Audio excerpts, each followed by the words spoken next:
Привет, друзья! С вами Одинокий Честен. Продолжаем начатый вчера разговор, который оборвалось на самом интересном.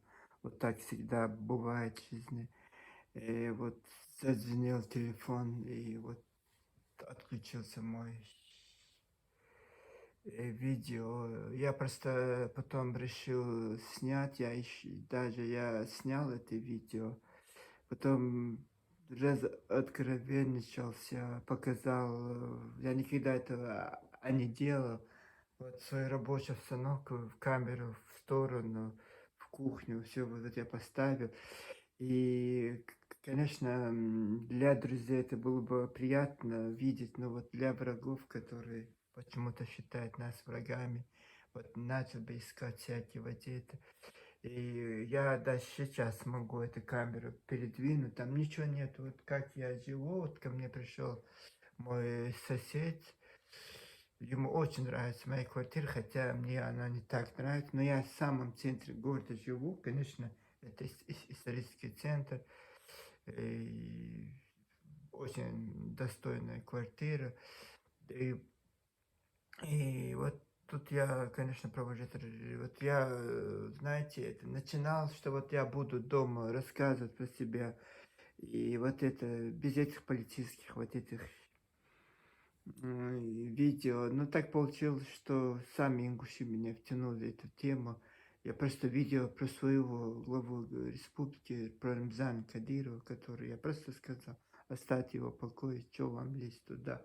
Лучше разбирать своим". Вот эти ингуши массово на меня наехали. Мне это показалось странно. Я вот в Бангкоке, это было в Бангкоке, и потом я находился в городе Нью-Йорке, тоже я продолжу эту тему. И вот так получается, что я сейчас уже почти 2 года, можно сказать, в этом варюсь, в этом котле против своей воли. Я человек такой искренний, добрый. У меня вот, еще щедрый я. У меня нет вот этих заморочек, э, мне зависти. Вот это не привито ко мне. Потому что когда человек успешный, я радуюсь этому человеку. И вот так я рос в семье, где благородство, честь, достоинство. И пребывал с молоком матери, отец, традиция. Наверное, это то, что я рос в сельской местности, может быть. Если я рос бы в городе, конечно, наверное, я был бы немножко другим человеком. Но вряд ли, потому что мое детство прошло очень таких стесненных обстоятельствах. Это от меня ничего не зависело. И вот я вот такой, я вам говорю, товарищ, я необычный человек. Вот не нужно задевать или что-то писать, и вам кажется, что-то я пишу, это для меня, знаете, это вы сами себя показываете, сами свою культуру показываете. Я только буду убеждаться лишний раз, что я правильно все это делаю. Знаете, я пережил 2 чеченские войны. До этого я вам в прошлом ролике эта картина разрушенного города. Это вы по попкорном сидели там, товарищи ингуши, ждали развязки. Наконец-то чеченцы сейчас, это русские, эти чеченцы поставят на место. Мы, великие ингуши, все это чеченское возьмем на себя. Это флаг борьбы. Ну, у вас же ваши извращенные понятия. Вы будете этот флаг брать в России. Вот хотите с Россией, матушкой. И вот ничего не делая, и вот подлизываясь этой стране, вот всю свою жизнь вот так вы идете гладко, и вот гладко все вот это. И вот вам кажется, вот так вы хитростью, придавая нас, чеченцев, вот хитростью, вы, и ваш Бимбулат Богатырев так сделал вам это ингушеты, сидя в кабинете в Кремле. Я вам рассказывал это. И не зачем повторяться. И вот я просто сижу и вас смотрю и комментирую. Мне это никто не платит. Я потусторонний, вот вообще далеко от вас, товарищи ингуши, и далеко от чеченцев. я живу своей жизнью, у меня все хорошо. И вот кажется, вам кажется, что я не знаю, что-то хочу от вас. Я не требую от вас много, просто требую уважения себе. И все. Вот это моему народу то же самое касается. Это ваши... Вот сейчас я это не знал. После 18 года, конечно, многие чеченцы задумался, как я, почему вот так оголтело. Если человек действительно был братом, если человек действительно любил тебя, уважал тебя, и может быть одна вот это, и самое главное, вот эта выдуманная проблема, которую они же все знают, что и этот уголочек Галочкинский, вот это чеченско-галичевского района, всегда с той стороны это Ингушетия, этой стороны были чеченцы. И Джохар Дудаев там посты стояли. И эти посты там стояли. И когда вот война, вот это в 2000 году, вот русские победили, и чеченцы оттуда пришлось уйти, и вот этим воспользовавшись, вот этим фрагментом, что там чеченцев больше нет, это блокпоста чеченского нет. Вы просто в 2009 году, просто у нас еще идет эта война, последствия войны, весь город Грозный разрушен, он в руинах. Нам некогда вот вы воспользуйтесь моментом, просто одним росчерком пера. Ваш Евкуров же спрашивал у ваших, вот это действительно наша земля? А вы, да, это наша земля. И вот он как бы под Рыжка скосил, подписал. А почему он не, вот вы, это-то еще спорно. А пригородный район, вы говорите, это наш пригородный район, это наша исконная ингушская земля. Почему он точно таким же росточком пера это же односторонно, представляешь, односторонно. Вот какой-то решил вот это муниципалитет присвоить что-то землю. И вот это муниципалитет идет, вот это правительство идет, это главы республики, и говорят, вот такое дело, подпиши и отправляй документы в Москву. Москва, знаете, 88 субъектов федерации, которые еще, Путин же сам, это тоже хитрость какая. Он сказал, определите границы. Многие границы между субъектами Российской Федерации не были определены. И вот так вас всегда пользуются моментом и вот воспользуются. И они все эти люди, которые стояли на этом площадях, на этих митингах, знают, что сотни лет эта земля уходит, Чеченская область, это чеченская территория. В Чечен-Ингушетии, когда вы входили в 1934 году, этого в составе не было. И я молчу о Сунжинском, молчу о Малгобекском районе, точно такая же малая Чечня, которая всегда уходила чеченская, не венгурская, ни один день они не были. И вот так у вас, вот то, что касается вас, через ложь, через обман, через притворство, через мимо это братскую дружбу. Вот выгоду получать, любите получать эту выгоду. Я представляю, почему вы вот так настроены против нас. Я это знаю, многие чеченцы об этом, они знают, поэтому вы не смотрите, что у меня сколько-то подписчиков, что тысячные, вот, только тысячные просмотры. Это резонансный блог. Если я смогу тысяч чеченцев поставить на правильный путь, и вот вам хватит одного духа Бейбулата Богатырева и Бексолта Свинарова, чтобы что-то сделать, мне тоже хватит. Если я 100 человек, вот, меня будут слушать, и вот они себе в голову бьют, и вот это уже я чего-то сделал в своей жизни. До этого никто не был. Вот этот бедный этот историк Башлам Чамаев, сколько он не может, как я, открыто говорить, потому что он историк. А я писатель, и я имею право. Вот знаете, у меня нет этой корочки, нет вот это. Я просто, пусть я для себя буду, вот я сейчас для себя блогер, точно так же для себя. 16 лет я пишу. Сколько вот это, две эти чеченцы, мой отец, мои два эти дипломата, куда-то он, первая чеченская война была, сколько я рассказов был, сколько, вот я даже киносценарий написал. И вот он в землю, когда русские входили, у меня же ичкеринские эти официальные бумаги были, и он выкопал в землю. Но он мне сказал, что он в землю где-то выкопал. Я месяц, 3 месяца, по-моему, их выкапывал, и никак, скорее всего, он сжег их. Просто мне сказал, что он их в землю копал. Это только одна проблема. Потом вторая проблема. Все, что осталось, я их спрятал там в крыше. Но отец не мог все мои документы знать, где я их прячу. И 2 дипломата у меня были забиты этими бумагами. Может быть, если это не началась бы война, я и книжки, все что угодно я делал бы. Но вот так это русские нашли, на танк поставили, и вот, ну, это ичкеринский герб там, это же официально Гродненской рабочей типографии напечатал.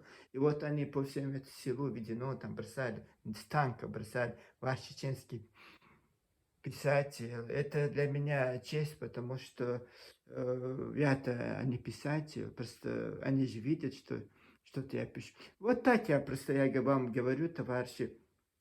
И просто я отошел немножко от темы. Вот такие размышления сегодня тоже, к сожалению, вчера, вот если бы я смог бы дописать бы это видео, я сегодня вот эту тему бы развел. И вот это, знаете, это то, что вы хотите себя, своей матери, своему отцу, своим братьям, сестрам, это тети, дядюшки, вот своим тейпам, родом, это, знаете, нам вы хотите, и вот это. То, что вас касается, вот это мне тоже нравится. У вас вот даже этот спорный вопрос, даже в это 150 лет тому назад это было, это не окончание Кавказской войны, когда русские начали сдвигать границы, многих депортили Османской империи. И то это русские сдвинули эту границу, и то Аргунский округ, он же не в составе Ингушской, там Ингушетии не было вообще. Вы входили в военный Владикавказский округ. Вот всю жизнь вы ходили там. Вы не представляли никакой ценности для этой Российской империи. А у Чечни их был 3 округа. Грозненский, Ичкеринский, Аргунский. Плюс был Хасавюртовский, который чеченцы. Ух ты, вот сколько округов было в составе Чечни. А у вас вы входили в Осетию, Владикавказский военный округ. И вот, вы знаете, не надо потом, когда это чеченцы, Кавказская война закончилась, и вы на колени там, где нужно подмазались, и вам вот назло чеченцам эти русские что-то выйдет. Это чеченское. До этого оно было чеченское. До этого, я не знаю, товарищи, это же не может вот так. И вот делать вид, что всю жизнь Ингушетия существовала. Всю жизнь республика. Сейчас, в 92 году, вы только официально, республика Ингушетия состояла в 92 году. И вот вы 100 лет ингушской идентичности, 100 лет ингушской государственности. Где ваше государство? Где оно было? Вот чеченцы могут сказать спокойно. 200. Ушурма сделал государство 1700, когда в ваших азранских степях дикие кабины, джунгли там были. У нас Ушурма государство чеченское по учебнику истории в 1760-х годах поднимал восстание. Имамат, Северокавказский Эмират Ведено, сколько государств чеченских на территории Чечни, у вас же ничего не было. И вот сейчас вот эти сумасшедшие эти домохозяйки, сумасшедшие эти колхозницы, сумасшедшие эти учителя, врачи с ума посходившие, вот это поэтессы, поэты, композиторы.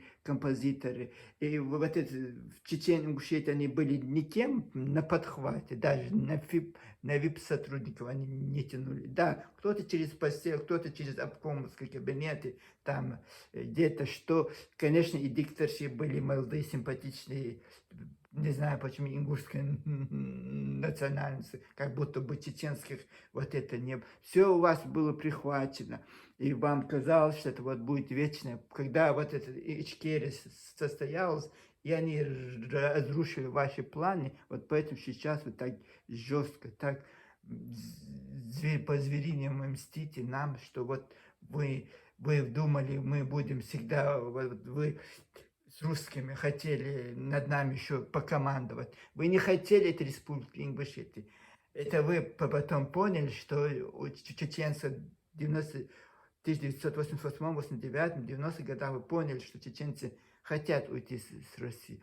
И вот тогда вы в спешке созвали этот съезд, тогда сделали вид, что вы хотите Ингушетию. И то вы это сделали, если бы Чечен-Ингушская ССР была бы, вряд ли вы захотели бы этого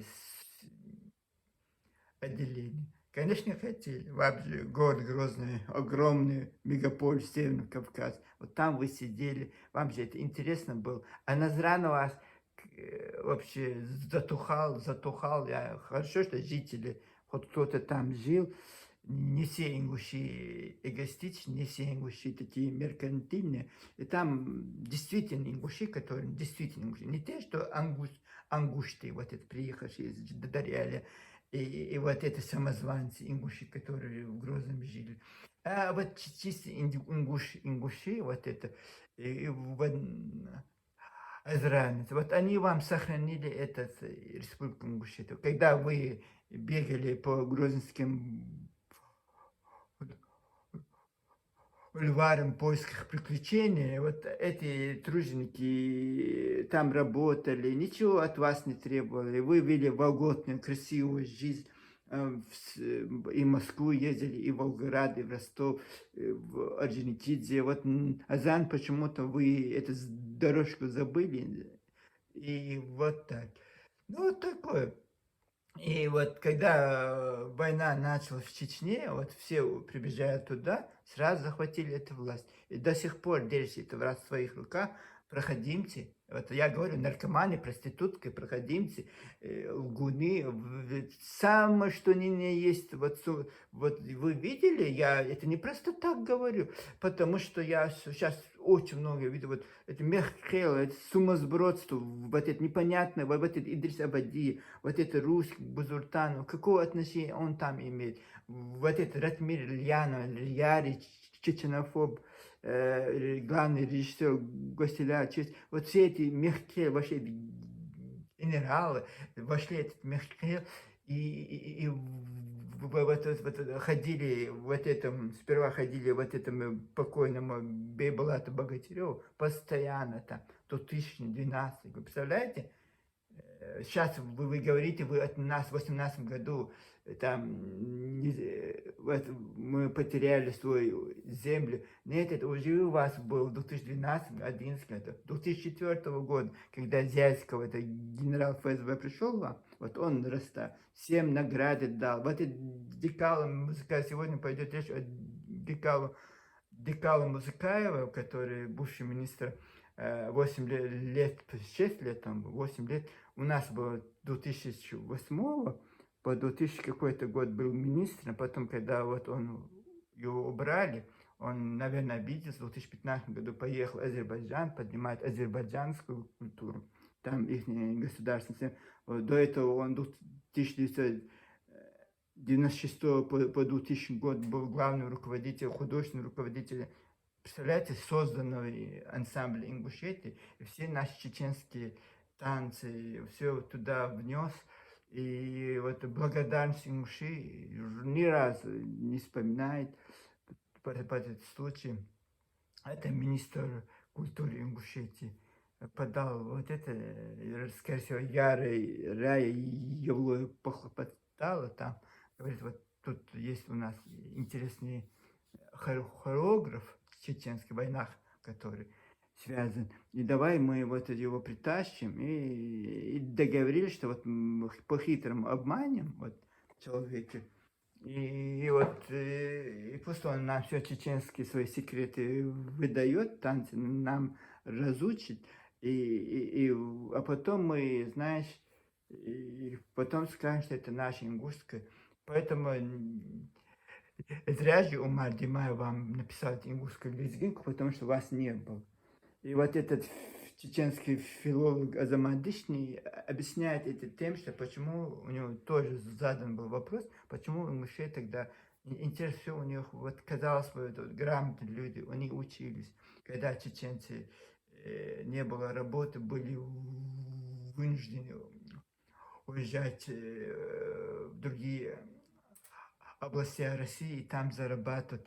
И вот он говорит, объясняет, что потому что это раньше это был, даже он не говорит, что Тухумом, он был вот этим тэпом чеченским. Вот он говорит, я из тэпа дични, есть у тэпа дични свой танец? Нет, говорит. Это точно то же самое. Тукумы, тэпы, и они не имели, только у нас свой танец, и в этой единственное, есть специфики, там горский танец, танец терских чеченцев, которые уже ингуши присвоили себе, все это присваивает себе. Вот он, вот этот Дикало Мускай, вот он что же танцует танец терских чеченцев. И вот он все, вот, что он знал, вот ингуша. Вот такие люди были. Я Лидия Маю там сидел, все это им песни сочинял. Ну вот у вас война была, конечно, я не обвиняю, я сидел ледяной под этими бомбами, но вот люди, конечно, творческие люди хотят, чтобы эта работа продолжалась, чтобы не было застоя. И эти же хитрые ингуши, им всякие разные рода привилегий, там, зарплаты начисляли, наверное. И вот то, что вот после... Я-то думал, он уехал в 2000 году. Нет, оказывается, после первой чеченской войны, когда создавали Ингушетию, они воспользовались всем нашим чеченским авангардом кадров, вот эти композиторы, все вот этот Ингушетии. Ну, там они и Кабардине, Осетии были, и в Ростове, в Москве, Ленинграде, Волгограде. Ну вот так, воспользовались, конечно, своими возможностями. Бедный, несчастный чеченскому народу, вместо того, чтобы расцветать. Вот как раз Советский Союз разрушился. И вот поднимать свою культуру, историю, вот пришлось взяться за оружие. И это не еще последствия этой войны. Хорошо, что, честное слово, я не испытываю никаких...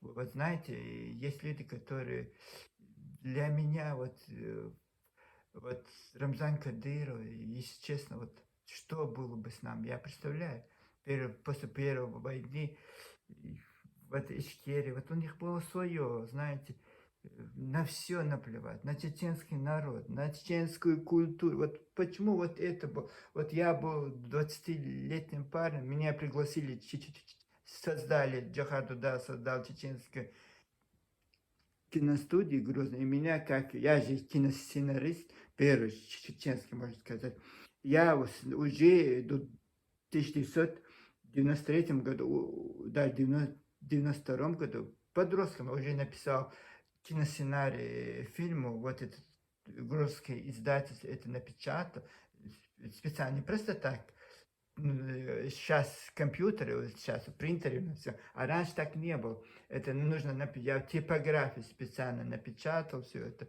на официальных бланках было все.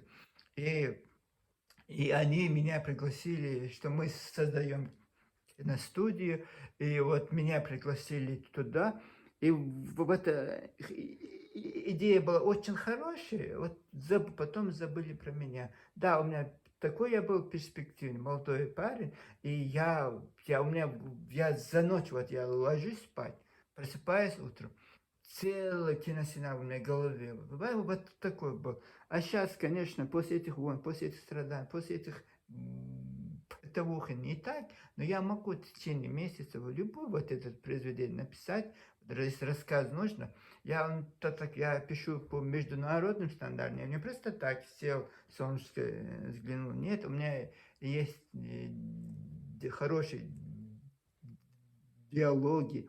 И помню, мои братья, жены, вот читали иногда, я напишу киносценарий, но оно киносценарий, но как рассказ. И вот я помню, иногда читали, сколько труда я зря потратил. Вот так, точно как я, очень много хороших, именитых людей потеряли себя потом из-за этих войн. А вот наглецы, подлецы пользуются плодами нашими.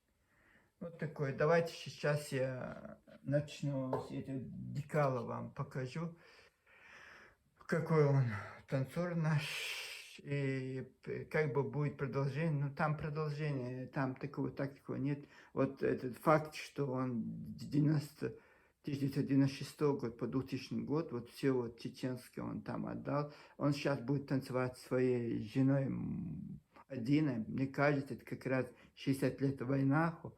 Это время, когда он был художественным руководителем, скорее всего, ансамбля Ингушетия. У меня была такая, я-то знал, что он женился, мне кто-то сказал, что ингушская у него жена, и мне показалось, они вот когда его пригласили, специально жили на свой ингушка, и вот так и был у меня в голове такой, можно сказать, такой расклад в голове. А потом сейчас вот эта молодая девушка, ну хорошо, что он хотя бы из ансамбля, скажем, умеет танцевать.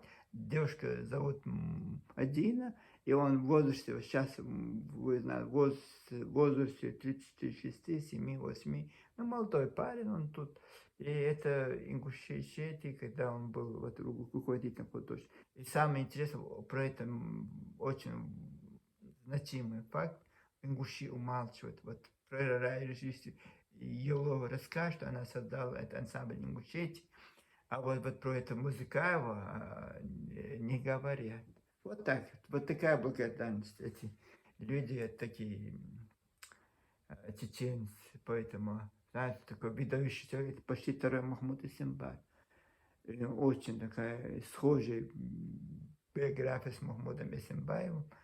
И вот как он родился в 1960 году в Казахстане, и вот в Серновске он жил, 8-летним парнем тоже, большой балетной школы при Большом выиграл конкурс, но отец против стал.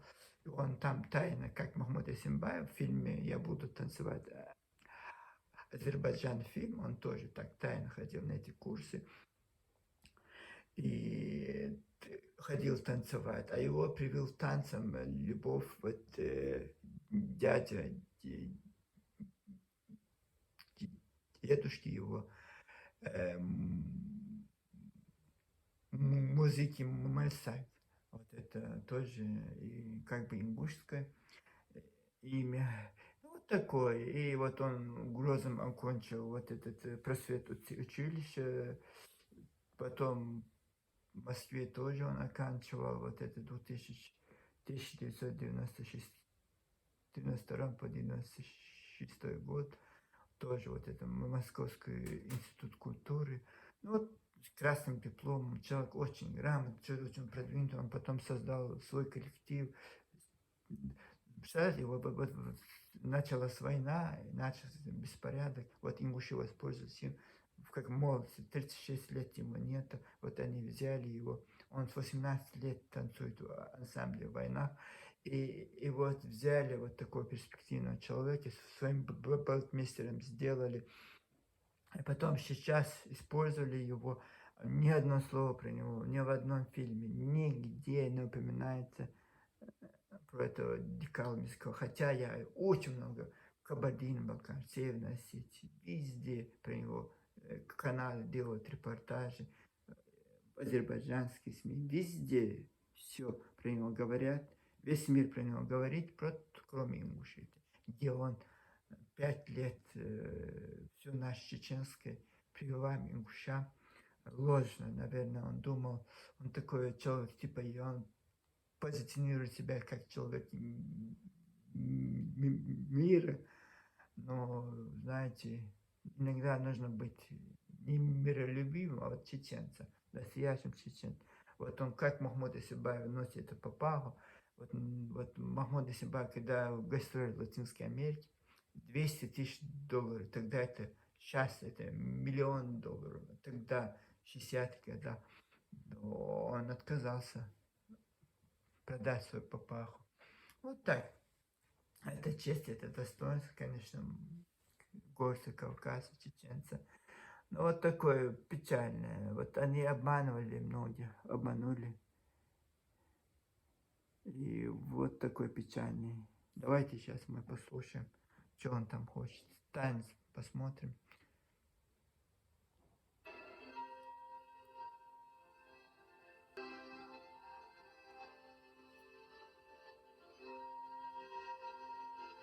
Он своей женой Мадиной танцует.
Я звук забыл включить.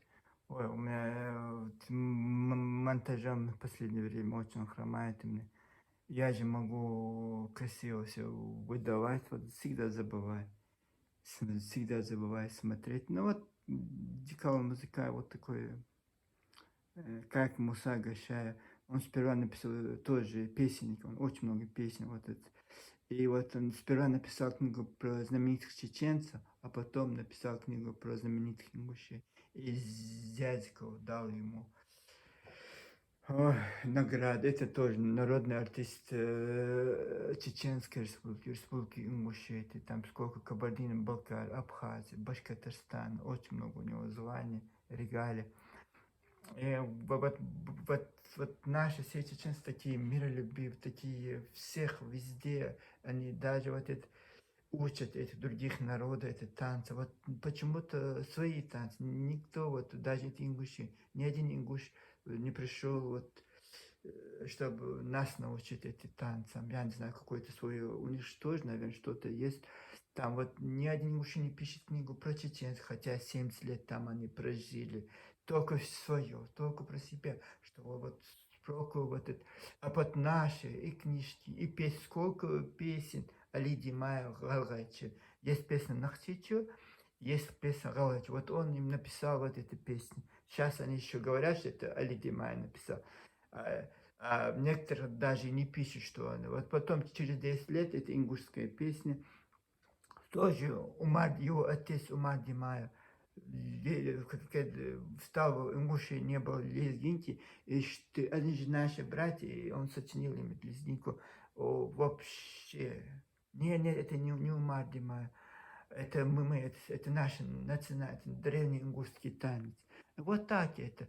И вот наши эти пишут эти книжки, наши сочиняют им эти танцы, наши эти, я не знаю, песни, о, сколько наших песен у них играет. Это Тамара Яндио, когда в 1973 году вот этот был вот этот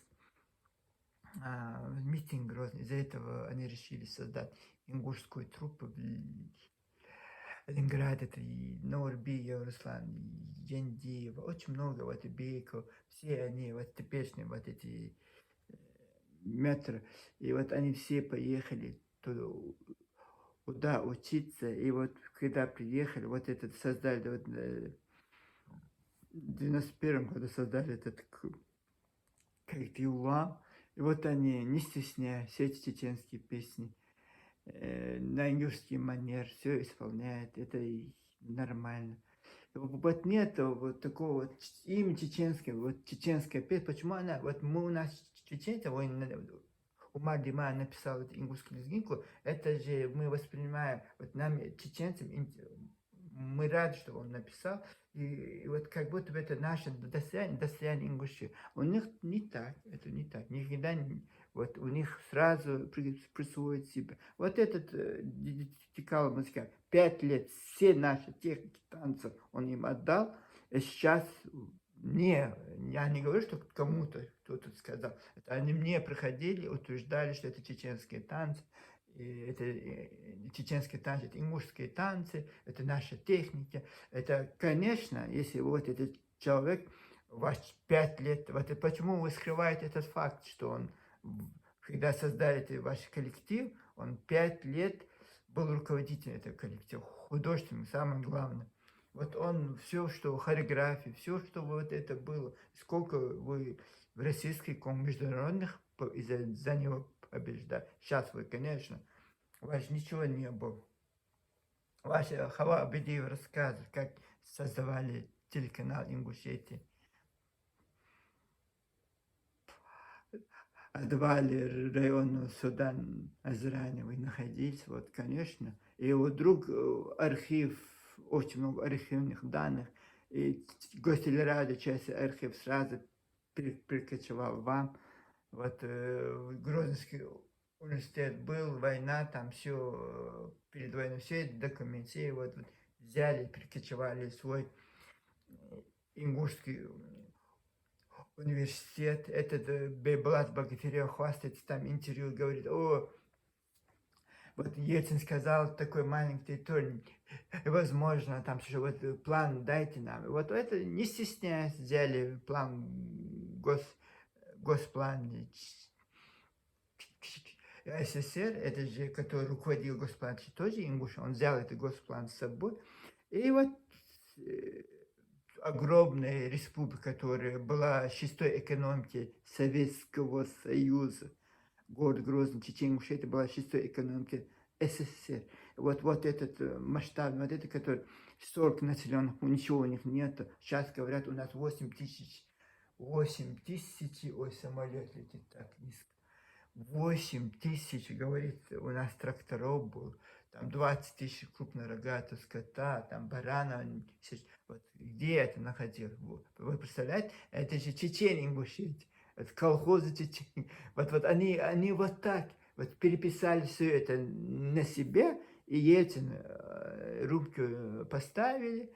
Да, у нас кавказский, тогда был уже очень чеченский вот коньяк, чеченский коньяк хороший был, пятизвездочный. Вот чеченский, ингушский, сказали ингушский коньяк, и давай с Ельциным договариваться. Вот этот Бейблат Богатырев, когда у него претензии банка, что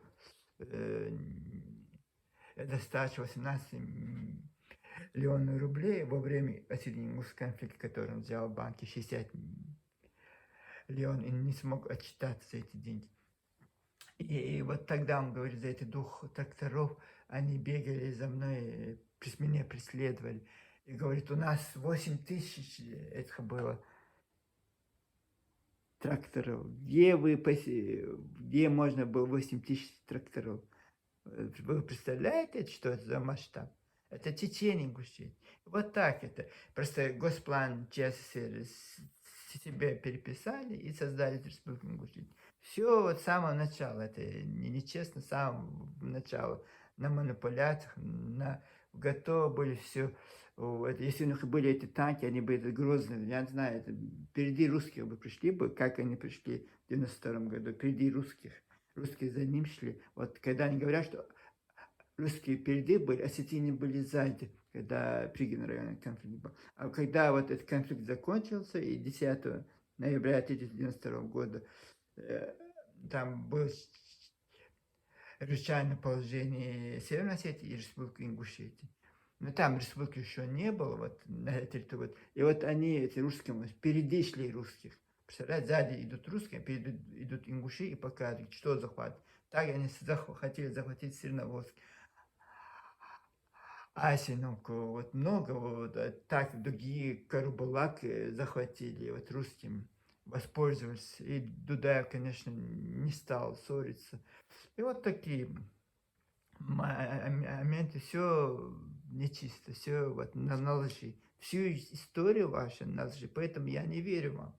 И не буду верить никогда, потому что это все на лжи. И я понимаю, если вы трудились бы днем и ночью, что вы вот это, да, вы вот это нож, удар в спину своим братьям, да, это же не геройство, это не подвиги, что вы там делали Чечен, Ингушской ССР, там постоянно, там просто не, вас оставляли, это была большая ошибка чеченцев.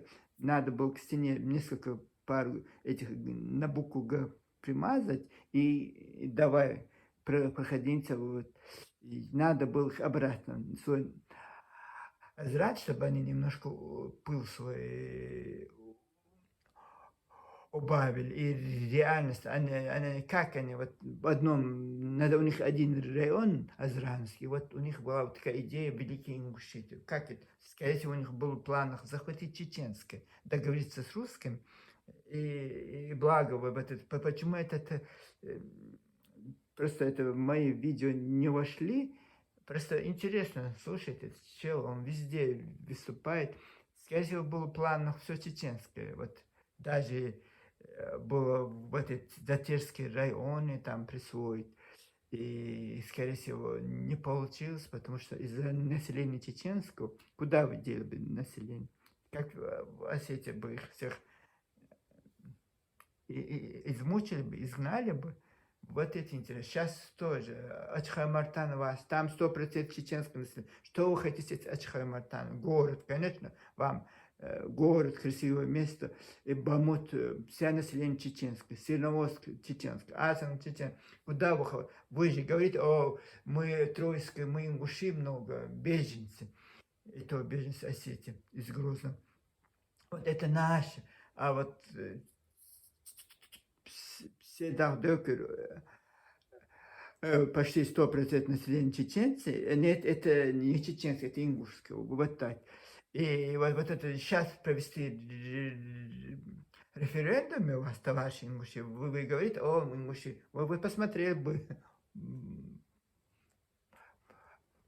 результатов, сколько бы все у вас ушли бы из вашей сумасшедшей ингуши.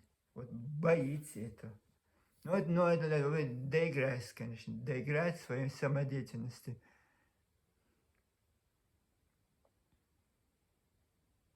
Это никчемные люди, которые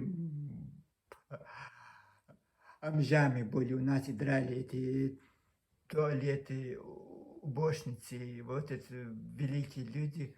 И вот свои достатки, свои детские обиды, свои несостоятельности, вот они сейчас под эгидой Республики Ингушетии на нас это все валят и придирается по поводу без к нам. Но знаете, это ваши дела. Они никудышные, ваши положения никудышные. Из-за этого то, что вы там без костей язык болтаете, от этого величия Ингушетии не прибавится. Надо реальным делом заниматься, реальным делом. Проблем кроме вас, но у вас достаточно их, но вы делаете вид, это же легко. если нет культуры, да, у нас есть, мы, у нас самая великая культура. Взяли чеченский, сказали, что это наш.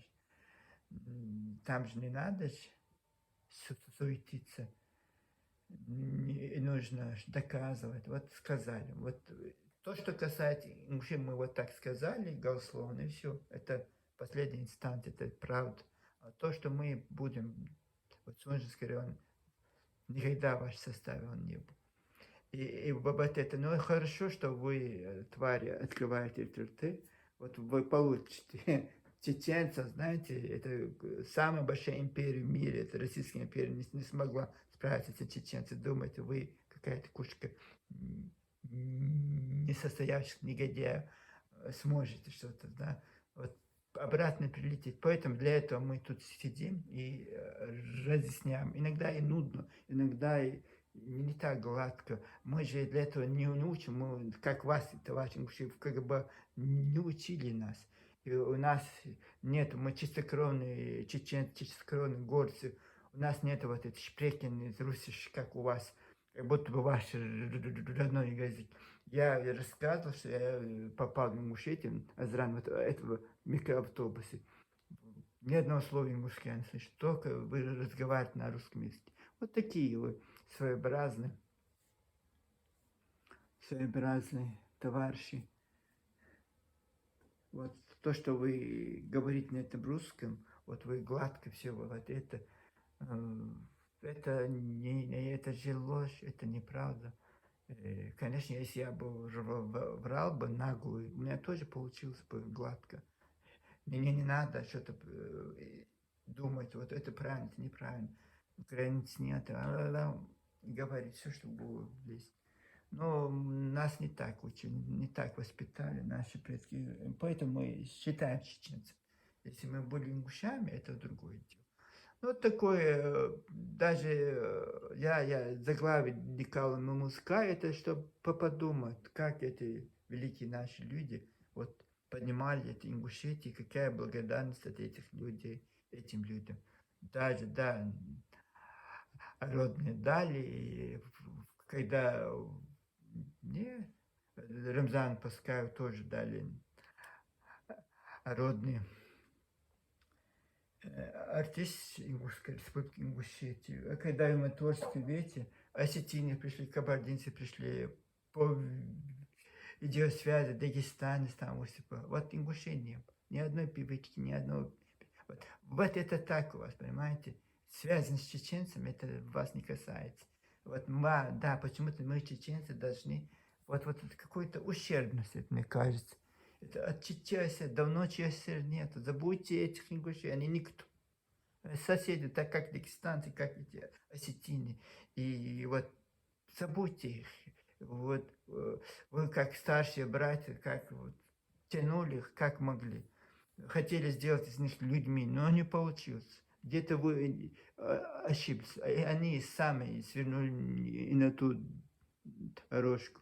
И вот все, никаких обязательств перед вами. Те СССР были обязательства, потому что там русские, другие народы, евреи, все вот они были. И вам, конечно, это, если бы, представляете, как это в семье, старший брат смотрит за младшим, и, конечно, и вот я бахандол, шу, حال أي بش ليل شو إنت تعيا لا نختي تشويات غلا تشو نختي تشويو نخت غلا تشو تعيا يتيس بيس ببيس شو نقوش تقطع ديت شو نقوش سام مش يوروبا وسونم نجح بقوش تا شون سخا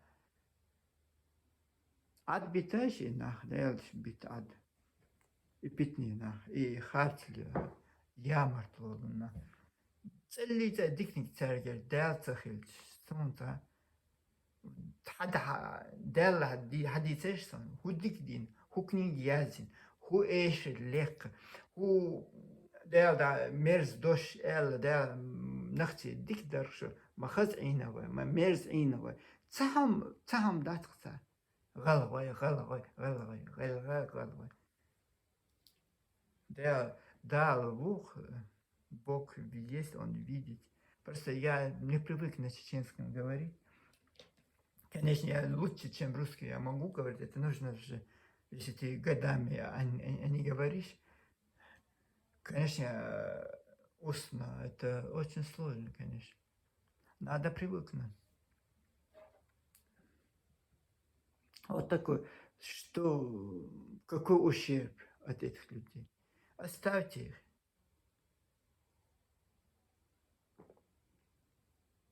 Ваши геройства эти мужчины не оценят. Как не оценили тех геройств, тех наших чеченцев, которые будут начаться с этих композиторов, писателей. Все им.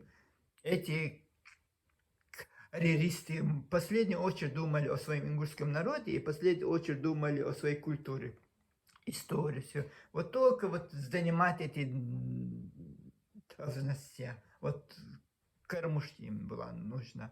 И вот они вот хорошо в этом, вот всецело, вот везде бегали.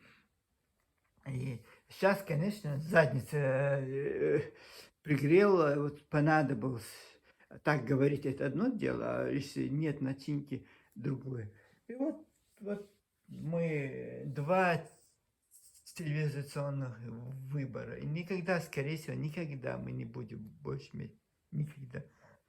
Раньше это болело бы мое сердце, и, может быть, и слезинка выступила. Сейчас я рад этому, честное слово, рад этому. Представляете, нашим поколениям, нашим детям тоже наивные, инкубаторские, вот эти, стараются отгородить от этих проблем, стараются проблемы не проговаривать, как я сейчас сижу, это же проблема.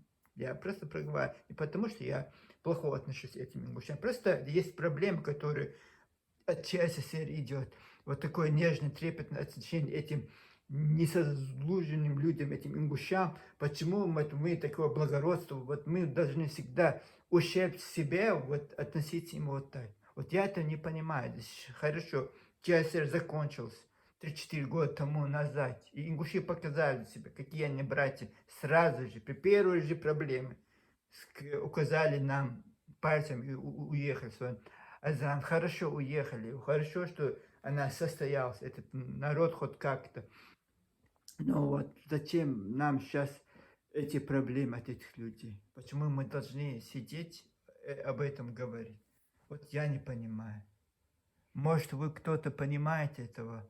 Я не понимаю. Вот снова дикало музыкаю, но разговор получился о другом. Я извиняюсь, конечно. Пока-пока. С вами был одинокий Джейсон. Может, это крик моей души, я не знаю.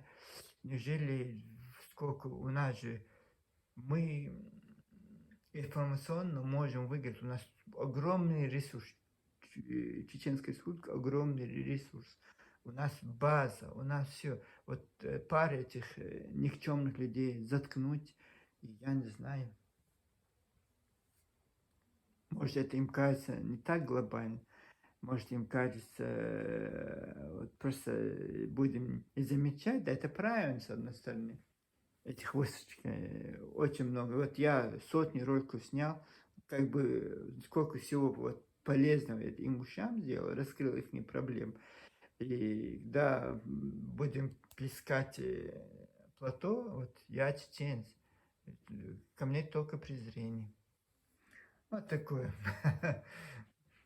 Интересная жизнь, однако, у нас, товарищи.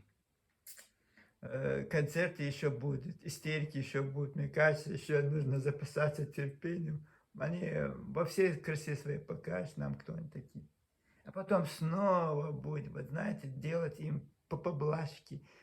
Кто-то там это, то это не сингуши, это есть хорошие, есть плохие.